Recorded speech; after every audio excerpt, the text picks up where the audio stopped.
कालच आपला डिप्लोमाचा रिझल्ट लागला आणि त्यात तुमचा भाऊ ऑल प्लेअर आला आणि बाकी जवळपास मित्रमंडळ पण ऑल प्लेअर झाले. हे आपले भाऊ 50% अटेंडन्स वाले कॉलेजच्या आधी मध्ये यायचे आणि त्यात म्हणल्याना डिग्रीला ऍडमिशन घ्यायची जास्तच घाई आहे. यांच्या अटेंडन्स मुळे घरच्यांना बोलू बोलू सेमिस्टर संपवला. म्हणजेच बोलायला गेलं की डिप्लोमाचा असं एक सेमिस्टर गेला नाही की त्यांच्या घरचे आले नाही. एकीकडे आपले भटकंत मित्र शिकायला कमी आणि भटकायला जास्त आणि याची पण कायम 75 खाली अटेंडन्स. तर जय श्रीराम जय महाराज मित्रांनो, परत एकदा वेलकम आपल्या एक नवीन ब्लॉग मध्ये. तर मित्रांनो, कालच आपला नुकताच डिप्लोमाचा रिझल्ट लागला. आपण आपल्या जवळपास मित्रमंडळ सगळे ऑल क्लिअर झालं. बाकी डिप्लोमा वाले रिझल्ट ऑल क्लिअर आल्याबद्दल सगळ्यांचं अभिनंदन. रिझल्ट तर चांगला आला आणि म्हणलं कुठेतरी फिरायला जाऊ. तेवढंच आपल्या भाऊच्या सकाळपासून फोन डिग्रीच्या ऍडमिशन साठी. म्हटलं भाऊनं तर पूर्ण डिप्लोमा केला नाही, डिग्री काय करणार. म्हणायला गेलं तर डिप्लोमा तर आपलं कसं मसं निघाल. कारण आहे ना, जिथं आम्ही डिप्लोमाला पहिले वर्षी सिरियस घेतलं आणि तिथंच आहे ना आमच्या कॉलेजवाल्याने आम्हाला काही सिरियस नाही घेतलं. मग नंतर आम्ही 2 वर्ष कुठं सिरियस नाही घेतलं. मग बाकी आमच्या कॉलेजवाल्याने 2 वर्ष बरोबर जिरवली. वो कहते हैं ना, अगर सामने वाले को हल्के में लिया तो फिर सामने वाला भी आपकी पूरी कसर निकाल देता है. वैसे लास्ट इयर में हमारा साथ हुआ. कॉलेजमध्ये डिग्रीचं ऍडमिशन विचारल्यानंतर एक तर कळालं की आपल्याला इकडे नंबर लागणार नाही. मग डायरेक्ट आला आपल्या कॅन्टीनला आणि त्यात आज खायच्या गोष्टीवर पोरांच्या खिशातून बरोबर पैसे आले. काल आपल्या दोघा भाऊंच्या निकाल मध्ये 85-90% आले. म्हणून म्हटलं यांच्याकडेच पार्टी घ्यावा. जगवेळ ऍडमिशन साठी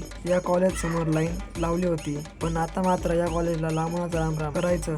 त्यातच आपल्या मित्रांचं आगमन होतं. काय काम आवडता आपल्याला आणि भाऊला म्हणलं एक बस स्टँडला सोडून. एकीकडे यांचा विचार चालू की आपण घ्यावा संजीवनी युनिव्हर्सिटीला आणि त्यात त्यांना एवढी गॅरंटी पण आहे की ऍडमिशन भेटून जाईल. इकडे दरवेळेस बस स्टँडला आलो एक गोष्ट कळते, आपल्याला जिथं जायचं तिथं बस कमी आणि ज्या कोणत्या गावाला लोक जाणार नाही त्या गावासाठी 4 ते पण 2 मिनिटात आणि त्यात एक बस लागली की बाकींपेक्षा तिकीटची गर्दी आणि त्यात अशा गर्दीमध्ये कशी मध्ये जागा भेटली. तर मित्रांनो, आजचा ब्लॉग आवडला असेल लाईक करायला विसरू नका. फॉलो नसेल तेवढं फॉलो करून घ्या. लवकरच भेटूया पुढच्या ब्लॉग मध्ये.